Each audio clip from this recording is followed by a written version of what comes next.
Well, hello, Internet. Today we're going to make two different types of cheese sauce, a really creamy mac and cheese and a portobello Philly cheesesteak. And what I'm going to start off here is the very simple vegan cheese recipe. I'm going to start off with 1 cup of veggie stock, and then we're going to get ourselves 2 tablespoons of lemon juice. To that, I'm going to add 1/4 of a cup of drained canned pimento peppers, and you can get those in most grocery stores. And then to that, we're going to have some raw almonds that I soaked overnight, and that's going to be 2/3 of a cup of that. I'm going to throw those in there. You can either use sliced or just regular ones. And then we're going to get ourselves 1 1/4 teaspoons of onion powder. And then to finish this off, we'll add 1/4 a cup of nutritional yeast, and then to that we'll add 2 teaspoons of salt. And of course, we're going to blend this all up, and you can see it is very easy to make, but it wasn't quite as creamy as I would prefer. So what I'm going to do next is show you a creamy version of this cheese sauce that is also a lot healthier. And we'll start off by boiling some hot water, and then I'm going to add 1/4 a cup of diced carrots and 1/2 of a cup of diced onions, and then I'm going to get 1 cup of cubed skinned potatoes. I have a little bit more than a cup, but that's perfectly fine, and we're going to boil that until everything is nice and tender.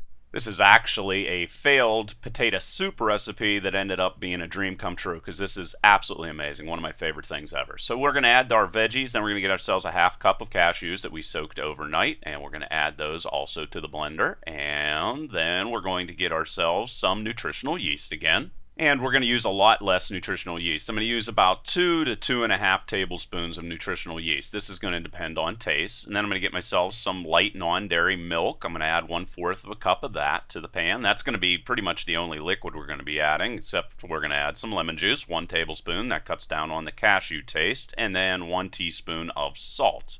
And then we'll finish it off with 1 teaspoon of garlic powder and 1 big tablespoon of white miso paste. This really brings everything together. And then, of course, we're going to blend all of this up, and it's going to take about 3 minutes, and you can see it's noticeably creamier. It's absolutely amazing.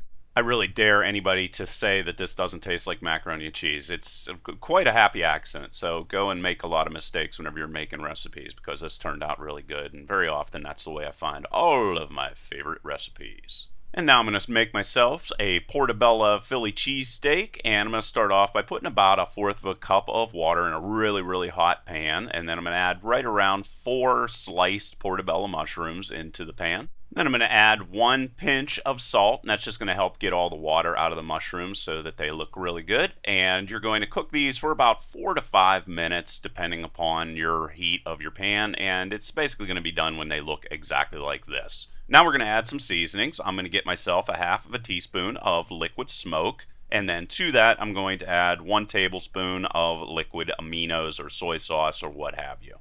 We're then going to stir all that together to make sure that all the sauce gets all over our mushrooms. It's going to give it sort of a meaty type of taste, but not really. Then I'm going to add about 1/8 of a cup of water, and then I have some green onions and green peppers that I chopped up. I'm going to add those to the pan and break them up so that they cook well. I then like to add another 1/4 of a cup of water just so these steam really nice, and you're going to cook these in a pan, stirring pretty constantly for about 3 to 4 minutes. And there you go. There's your creamy mac and cheese, which is super awesome. I took the cheese sauce that I made first in this video, put it on the Philly cheesesteak, and there you can see it. Please leave your questions and comments below. Otherwise, till next time.